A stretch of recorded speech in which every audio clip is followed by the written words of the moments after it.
सभी को नमस्कार। कुमार सोनू एकेडमी में आपका स्वागत है। जैसा कि आप लोगों के लिए मैं एनसीईआरटी सीरीज चला रहा हूँ, उस एनसीईआरटी सीरीज में आज हिस्ट्री का अध्याय 6 लेके आया हूँ आप लोगों के लिए। अध्याय 6 में दिया गया है नए प्रश्न नए विचार। चलिए इस अध्याय को शुरू करते हैं। अध्याय में सबसे पहले बुद्ध की कहानी के बारे में दिया गया है। बुद्ध, सबसे पहले हम लोग बुद्ध के बारे में थोड़ा जान लेते हैं, उसके बाद इसे पढ़ेंगे। बुद्ध, जिसे हम लोग गौतम बुद्ध के नाम से जानते हैं, इनके बचपन का नाम सिद्धार्थ था। इनका जन्म 563 ईसा पूर्व में हुआ।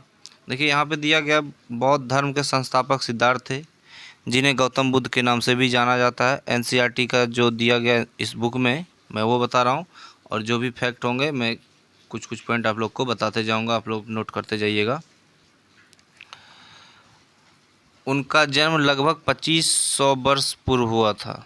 देखिए अगर प्रश्न में अगर क्वेश्चन ऑप्शन अगर रहेगा 2500 वर्ष 2000 वर्ष, तो आप लोग 2500 वर्ष पे लगाएंगे।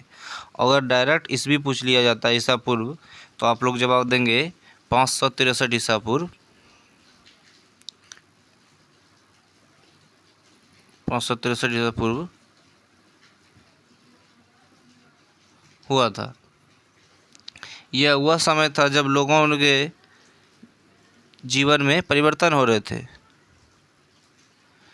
महाजनपदों के कुछ राजा इस समय बहुत शक्तिशाली हो गए थे। हजारों सालों के बाद फिर से नगर उभर रहे थे। गांव के जीवन में भी बदलाव आ रहा था। बहुत से विचारक इन परिवर्तनों को समझने का प्रयास कर रहे थे। वे जीवन के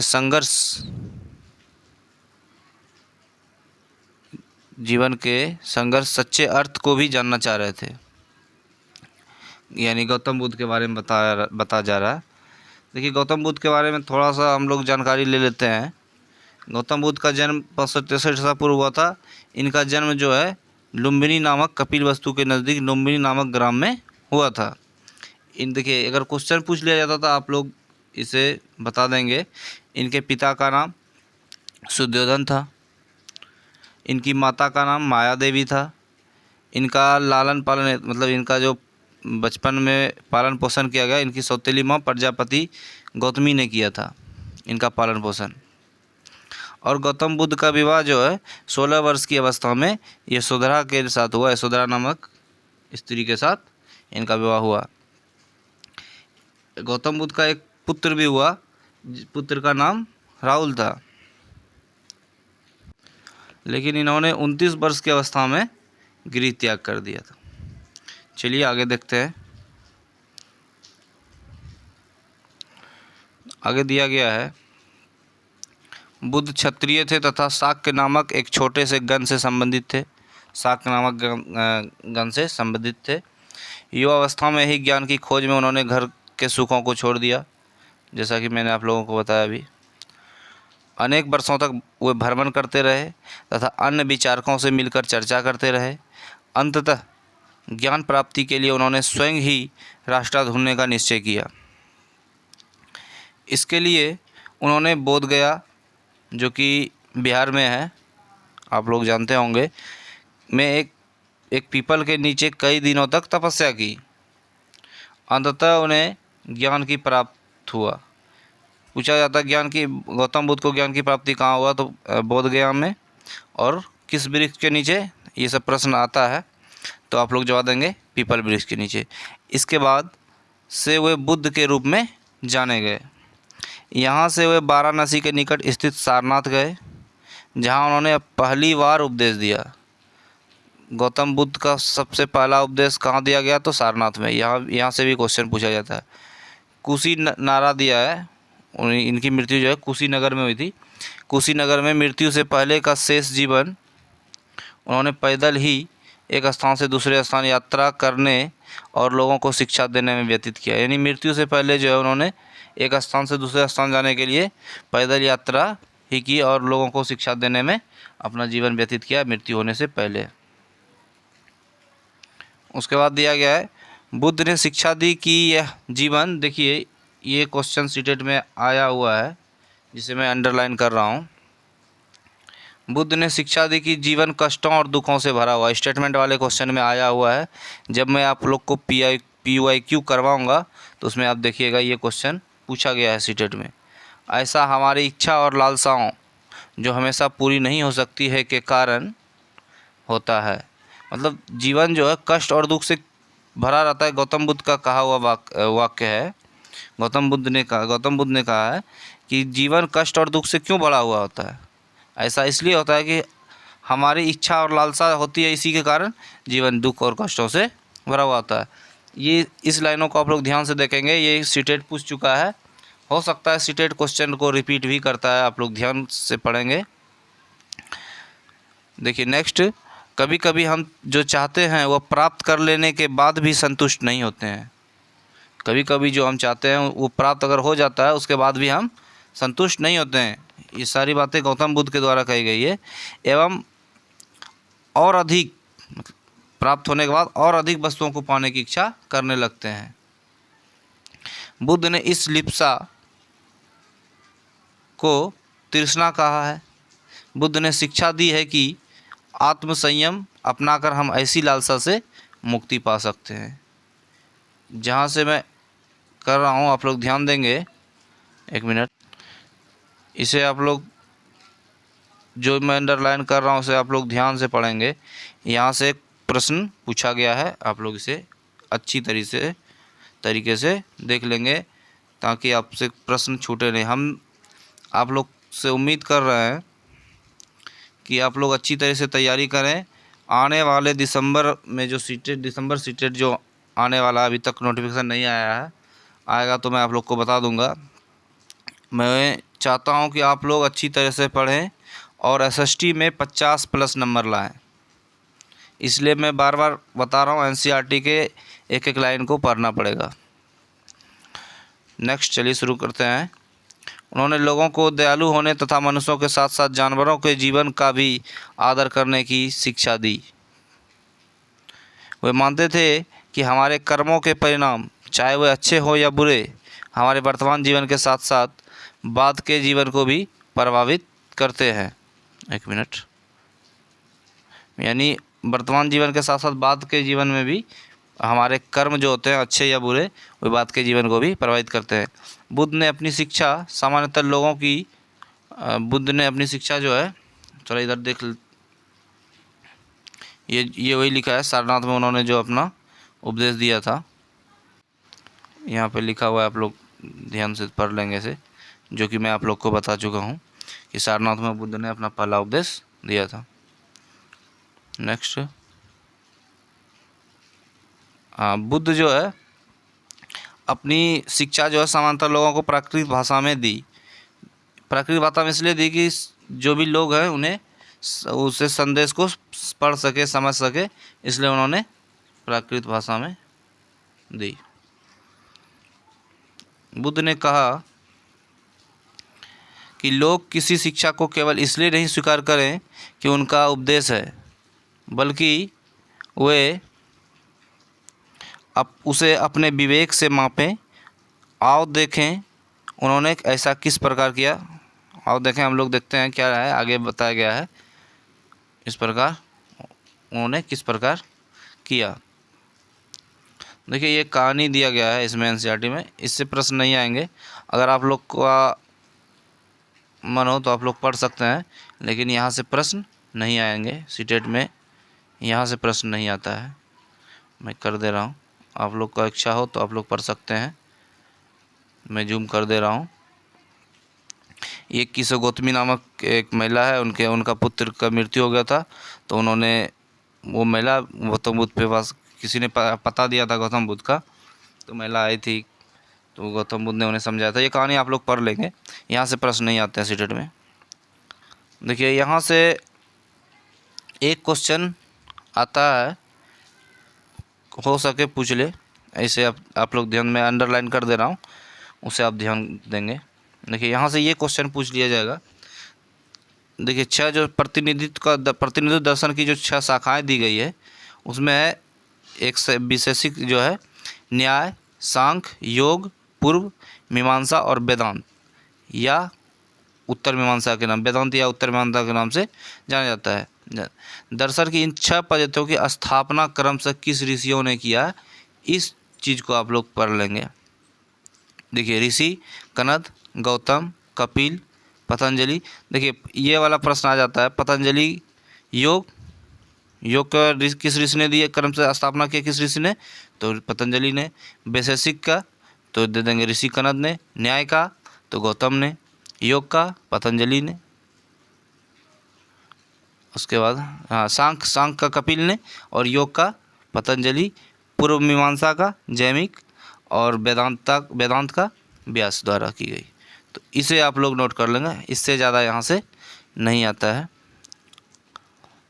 ऐसे आप लोग पढ़ लेंगे। यहाँ से हो सकता है आगे से आगे जो आज भी देश में बौद्धिक चर्चा की दिशा देते हैं, जर्मन मूल के ब्रिटिश भारतविद फ्रेडरिक मैक्स मूलर के अनुसार दर्शन की इन 6 शाखाओं का विकास। यहाँ से एक पूछ लिया, मतलब ये जो दर्शन का विकास किसका किया गया, कौन से किस ब्रिटिश के भारतविद फ्रेडरिक मैक्लूर के अनुसार, इनका नाम जो है आप लोग नोट कर लीजिएगा, अगर पूछे तो आप लोग जवाब दे सकते हैं। यहाँ से जो मैं अंडरलाइन किया उसे आप लोग अच्छी तरह से ध्यान देंगे, ठीक है। आगे चलिए। हाँ, उसके बाद गौतम बुद्ध का उपनिषद के बारे में देखिए। इसी समय बहुत से दूसरे अन्य चिंतक भी दार्शनिक प्रश्नों का उत्तर ढूंढने का प्रयास कर रहे थे। उनमें से कुछ मृत्यु के बाद के जीवन के बारे में जानना चाहते थे, जबकि अन्य यज्ञों की उपयोगिता के बारे में जानने की को उत्सुक थे। इनमें से अधिकांश चिंतकों का यह मानना था कि इस विश्व में कुछ तो ऐसा है जो कि अस्थायी है और जो मृत्यु के बाद भी बच जाता है। उन्होंने इसका वर्णन आत्मा तथा ब्रह्मा अथवा सार्वभौम आत्मा के रूप में किया। वे मानते थे कि अंततः आत्मा तथा ब्रह्मा एक ही है। ऐसे कई विचारकों का संकलन उपनिषदों में हुआ है। उपनिषद उत्तर वैदिक ग्रंथों का हिस्सा था। उपनिषद का शाब्दिक अर्थ है गुरु के समीप बैठना। इन ग्रंथों में अध्यापकों और विद्यार्थियों के बीच बातचीत का, एक मिनट वेट कीजिएगा, बीच का संकलन किया गया है। प्रायः ये विचार सामान्यतः वार्तालाप के रूप में प्रस्तुत किए गए हैं। चलिए नेक्स्ट। देखिए यहाँ से भी सीटेट में प्रश्न नहीं बनेंगे। आप लोग अगर पढ़ना चाह रहे हैं तो पढ़ सकते हैं, लेकिन सीटेट में यहाँ से कुछ प्रश्न नहीं बनेंगे, ठीक है। ये भी एक कहानी है, आप लोग पढ़ना चाहेंगे तो पढ़ सकते हैं। जूम कर दे रहा हूँ मैं, आप लोग इसे देख लीजिएगा, ठीक है। आप लोग पढ़ना चाहें तो पढ़ सकते हैं। नेक्स्ट, इन चर्चाओं में भाग लेने वाले अधिकांशतः पुरुष ब्रह्मा, देखिए जो चर्चा हो रहा था उसमें भाग लेने वाले अधिकांशतः पुरुष ब्राह्मण तथा राजा होते थे। कभी कभी गार्गी, आपाला, घोषा, मैत्रेयी जैसी स्त्री विचारकों का भी उल्लेख मिलता है, जो अपनी विद्वता के लिए जानी जाती थी और वाद विवाद में भाग लिया करती थी। निर्धन व्यक्ति इस तरह के वाद विवाद में बहुत कम ही हिस्सा लेते थे। इस तरह का एक प्रसिद्ध अपवाद सत्यकाम जवाल का है। अब बाद में निर्धन व्यक्ति थे जो कि हिस्सा लिए थे। सत्यकाम जवाल का नाम उसकी दादी माँ के नाम पर पड़ा। सत्यकाम के मन में सत्य जानने की तीव्र जिज्ञासा उत्पन्न हुई। गौतम नामक एक ब्राह्मण ने उन्हें अपने विद्यार्थी के रूप में स्वीकार किया। गौतम नामक एक ब्राह्मण था, उन्होंने एक विद्यार्थी के रूप में स्वीकार किया तथा वह अपने समय के सर्वाधिक प्रसिद्ध विचारकों में से एक बन गए। उपनिषदों के कई विचारों का विकास बाद में प्रसिद्ध विचारक शंकराचार्य के द्वारा देखिए किया गया, जिनके बारे में कक्षा 7 में हम लोग आगे के एनसीईआरटी में पढ़ेंगे। अगली कक्षा में हम लोग पढ़ेंगे। अभी हम लोग कक्षा 6 का एनसीईआरटी का कवर कर रहे हैं। जब हम लोग कक्षा 7 का एनसीईआरटी पढ़ेंगे हिस्ट्री का, तो उसमें हम लोग इसके बारे में और विस्तार से पढ़ेंगे। यहाँ से जो है देख लीजिएगा, व्याकरणविद पाणिनि, यहाँ से पाणिनि में नियम सूत्र, इसे आप लोग पढ़ लीजिएगा। यहाँ से भी बहुत कम प्रश्न बनेंगे, ऐसे आप लोग एक बार देख सकते हैं। मैं वेट कर ले रहा हूँ। नेक्स्ट पढ़ेंगे हम लोग जैन धर्म के बारे में। एक मिनट, जैन धर्म के बारे में पढ़ेंगे।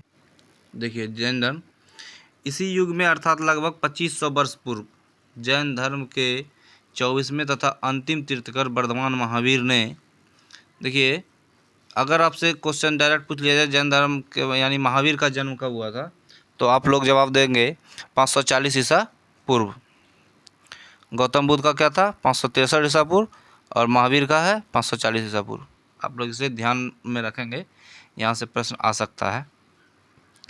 अगर लगभग पूछा जाए या एनसीईआरटी के रूप में एनसीईआरटी के डायरेक्ट बुक से पूछा जाए, तो आप लोग जवाब देंगे 2500 वर्ष पूर्व, लगभग 2500 वर्ष पूर्व। उसके बाद यहाँ से एक क्वेश्चन और बन सकता है, इनके पिता का नाम, महावीर के पिता का नाम क्या था, तो आप लोग जवाब देंगे सिद्धार्थ। अच्छा, इनकी माता का नाम क्या था, इनकी माता का नाम जो है त्रिशला था, जो कि लिच्छवी के राजा जो थे चेटक, उनकी बहन थी। त्रिशला कौन थी, लिच्छवी के राजा के बहन थी। अच्छा नेक्स्ट, अच्छा महावीर के बचपन का नाम क्या था, इनका बचपन का नाम था वर्धमान। मतलब देखिए, महावीर और गौतम बुद्ध का जीवनी जो है मिलता जुलता है। उन्होंने भी घर त्याग किया था, इन्होंने भी घर त्याग किया था।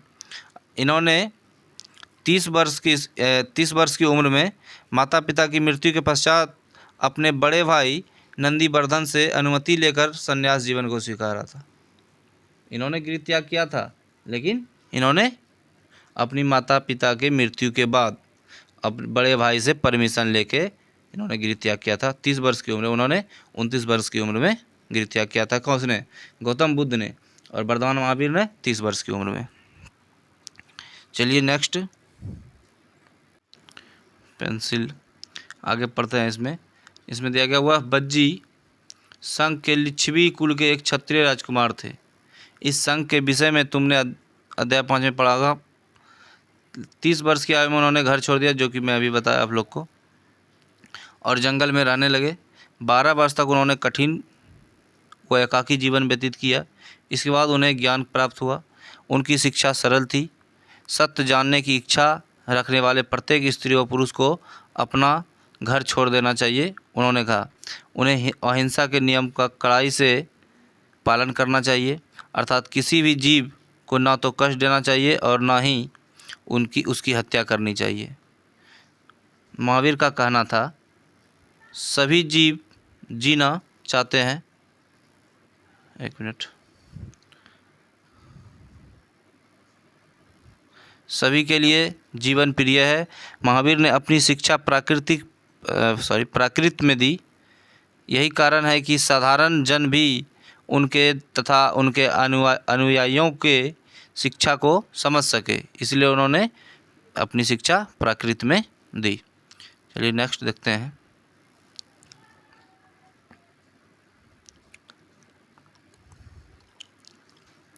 प्रचलन क्षेत्र के आधार पर, एक मिनट पेंसिल लेने दीजिए। प्रचलन क्षेत्र के आधार पर ही उनके अलग अलग नाम थे, जैसे मगध में बोली जाने वाली प्राकृत मागधी कहलाती थी।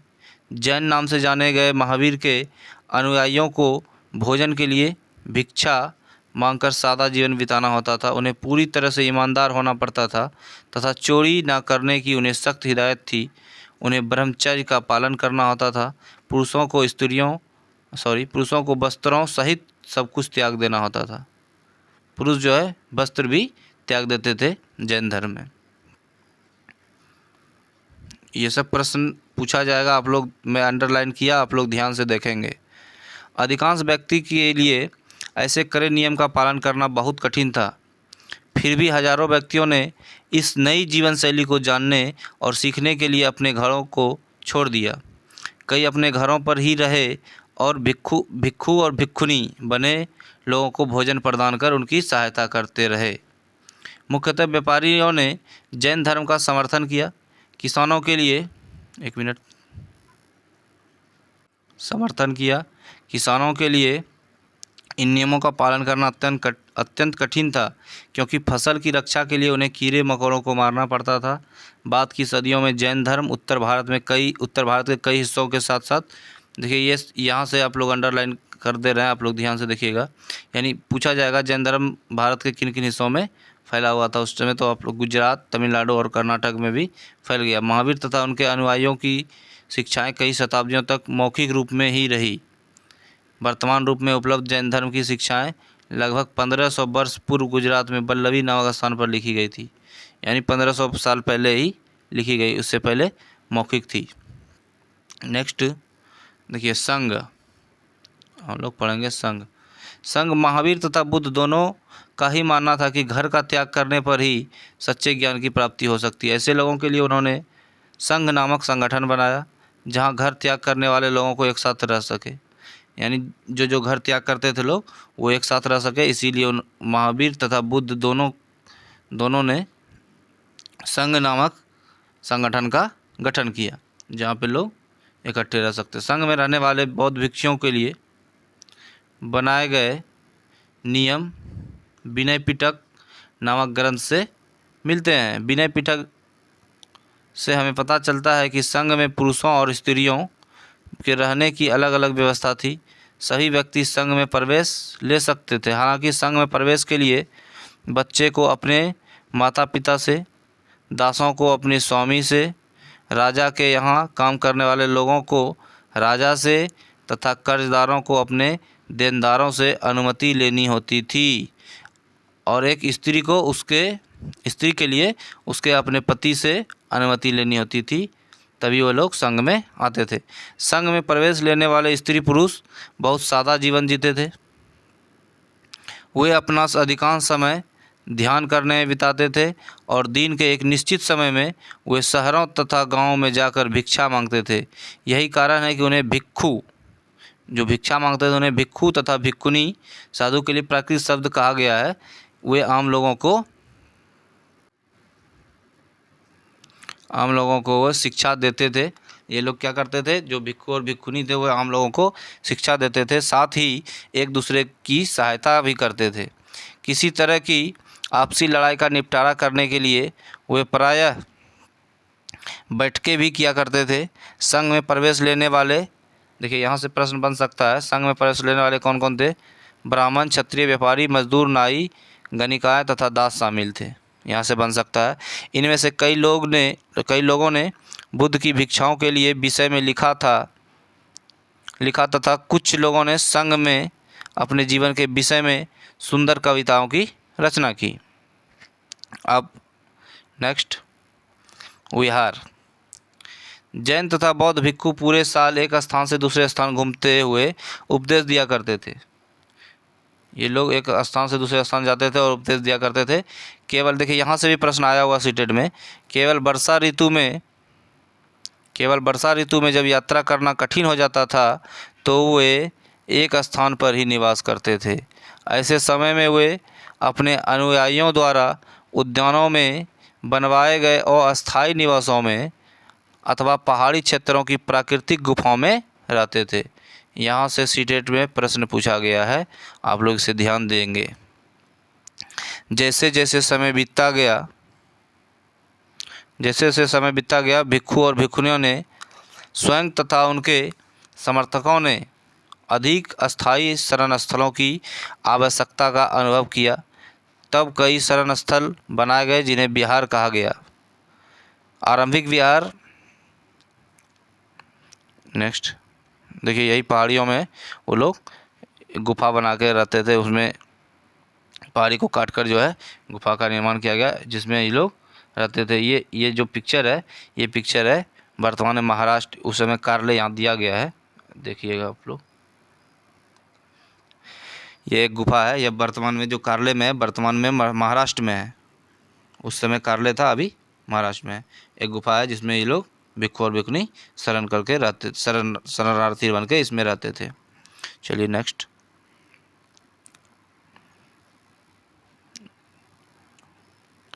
लकड़ी के बनाए गए तथा बाद में इनके निर्माणों में ईंट का प्रयोग होने लगा।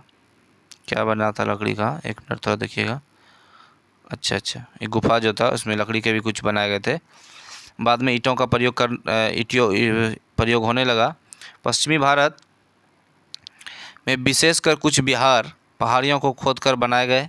प्रायः किसी धनी व्यापारी, राजा अथवा भूस्वामी द्वारा दान में दी गई भूमि पर बिहार का निर्माण होता था। देखिए यहाँ से आप लोग अंडरलाइन कर दे रहे हैं, आप लोग ध्यान दीजिएगा। डायरेक्ट सीटेड में यही तो है दिक्कत है कि डायरेक्ट पूछ लिया। अगर आप लोग सीट एक एक लाइन पढ़े रहेंगे तो आपसे क्वेश्चन नहीं छूटेगा।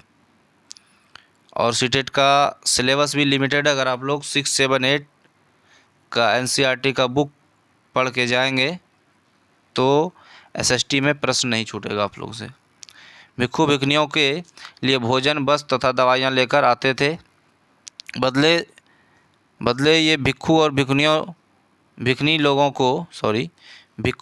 को शिक्षा देते थे। भिक्खु और भिक्षुनी जो है ना, लोगों को क्या करते थे, शिक्षा देते थे। आगे आने वाली शताब्दियों में बौद्ध धर्म उपमहाद्वीप के विभिन्न हिस्सों के साथ साथ बाहरी क्षेत्रों में भी फैल गया। इस समय बौद्ध धर्म की एक नई धारा महायान का विकास हुआ। इसकी 2 मुख्य विशेषताएं थी। पहले मूर्तियों में बुद्ध की उपस्थिति सिर्फ कुछ संकेतों के माध्यम से दर्शाई जाती थी। मिसाल के तौर पर उनकी निर्वाण प्राप्ति को पीपल के पेड़ की मूर्ति द्वारा दर्शाया जाता था। पर अब बुद्ध की प्रतिमाएं बनाई जाने लगी। इनमें से अधिकांश मथुरा में तो कुछ तक्षशिला में बनाए जाने लगी। दूसरा परिवर्तन, एक मिनट थोड़ा पेंसिल हटाने दीजिएगा। दूसरा परिवर्तन बोधिसत्व में आस्था को लेकर आया। बोधिसत्व उन्हें कहते हैं जो ज्ञान की प्राप्ति के बाद एकांतवास करते थे। एकांतवास करते हुए वो साधना कर सकते थे, लेकिन ऐसा करने के बजाय वे लोग को शिक्षा देने और मदद करने के लिए सांसारिक परिवेश में ही रहना ठीक समझने लगे।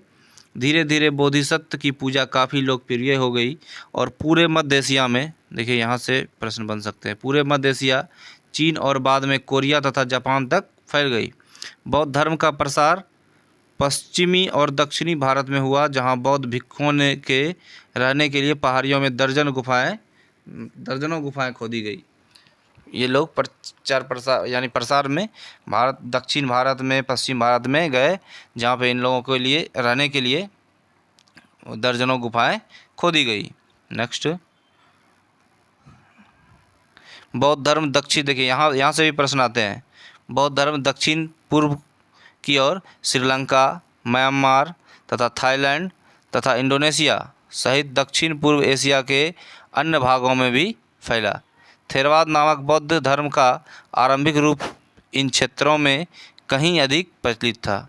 यहाँ से भी एक बार पूछा गया था, श्रीलंका में कौन सा धर्म मनाया जाता है, तो आप लोग उसमें था बौद्ध धर्म। जैसे आप लोग नोट करेंगे बौद्ध धर्म का कहाँ फैला था, श्रीलंका, म्यांमार, थाईलैंड तथा इंडोनेशिया। ठीक है, नेक्स्ट, तीर्थयात्री, आप लोग इसे पढ़ लीजिएगा।